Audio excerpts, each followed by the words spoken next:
যখন ইচ্ছা করতো তখনই পড়তাম, এছাড়া আমি পড়তাম না। সর্বোচ্চ 6 ঘন্টা। আমি কখনো ঘন্টা হিসাব করে পড়াশোনা করি নাই। যদি লিখে লিখে রাখছি যে আজকে এটা পড়বো সেটা পড়বো, ওই দিনের মধ্যে শেষ করার চেষ্টা করছি আসলে।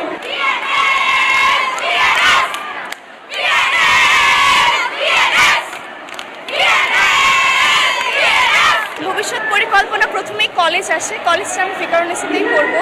তারপরে ভার্সিটিটা আমি বুয়েটে যেতে চাচ্ছি, ইঞ্জিনিয়ারিং নিয়ে পড়তে চাচ্ছি। আর হায়ার এডুকেশনের জন্য বিদেশে পড়াশোনা করতে গেলেও আমি বাংলাদেশে কাজ করতে চাচ্ছি। রেজাল্টের পিছনে আমার সব কিছুর পিছনে আমার বাবা মার অবদান ছিল সবচেয়ে বেশি। তারা ছাড়া মানে এই পর্যায়ে আসা কোনোভাবেই সম্ভব ছিল না, স্পেশালি আমার মা। স্কুল টিচার, স্কুলেরও মানে ভালো, স্কুলের টিচাররাই তো গাইডলাইন দিয়েছে, প্লাস কোচিংও করছি, ওইখানেও টিচার্স ছিল। সবার মানে গাইডলাইন্স, সঠিক গাইডলাইন্স, আমার এফোর্টস, আমার বাবা মার সাপোর্ট, আল্লাহর ইচ্ছা, সব কিছু মিলিয়ে এই রেজাল্ট। আলহামদুলিল্লাহ, গোল্ডেন এ প্লাস এসেছে। ফলাফল তো অবশ্যই অনেক ভালো লাগছে। মানে পরীক্ষা ওয়াইজ এবারের মানে বোর্ড এক্সামের রেজাল্ট নিয়ে অনেক বেশি দুশ্চিন্তায় ছিলাম।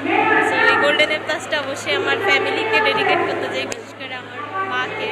বিকজ আমার মা তো সবসময়ই পাশে ছিলেন, মানে সব বিষয়ে এফোর্ট দিয়েছেন, মানে খাওয়া দাওয়া থেকে শুরু করে পড়াশোনা। পরীক্ষা ইঞ্জিনিয়ারিংয়ের প্রতি আমার আগ্রহ আছে, দেখা যাক বাকিটা আল্লাহ ভরসা। অনুভূতি হচ্ছে গিয়ে মানে যতটুকু এক্সপেকটেশন ছিল তার চেয়ে মাশাআল্লাহ অনেক অনেক ভালো হয়েছে।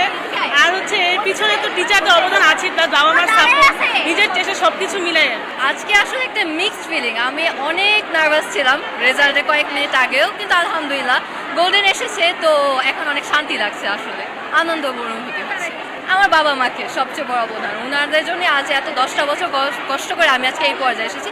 আর অবশ্যই আমার টিচার্সরা এটার পিছনে অনেক বড় একটা অবদান রয়েছে। অনেক ভালো লাগছে আজকে এই দিনটার জন্য। আমাদের টানা 2 বছরের পরিশ্রম মানে আমরা অনেক কষ্ট করেছি। আমাদের মা বাবা, আমাদের টিচার, ইভেন আমাদের ক্লাসমেট আমাদের সব সময় হেল্প করেছে। এখন সবার একটা মিলিত কষ্ট, হ্যাঁ কষ্ট নিয়ে, হার্ডওয়ার্ক নিয়ে আমরা আজকে এই দিনে একটা ভালো রেজাল্ট আনতে পেরেছি। মেধা অথবা আমাদের এই পড়াশোনাটাকে যে মেইন করে রাখা, এটা আমরা যে হচ্ছে নিতে পারছি সে চূড়ায়, আমাদের অবজেক্টিভ অ্যাচিভ করতে পারছি কি না। সো আই থিঙ্ক আমরা মানে পারবো ইনশাল্লাহ। আরও সামনের ভবিষ্যতে আমরা আরও ভালো রেজাল্ট এনে দিব এবং বাংলাদেশকে ইনশাল্লাহ আমরা ভালো একটা পর্যায়ে নিয়ে যাব। আমার অনুভূতি আমি অনেক খুশি। আর আমার এই রেজাল্টের পিছনে সবথেকে বড় অবদান আমার আম্মুর, কারণ সে অনেক করছে। আর আমার বিকর্ণেস স্কুল অ্যান্ড কলেজের সব টিচারদেরই অনেক অবদান আছে আমার রেজাল্টে, কারণ সবাই হেল্প না করলে হয়তোবা এই কাঙ্ক্ষিত রেজাল্টটা পাওয়া সম্ভব ছিল না। আলহামদুলিল্লাহ আজকে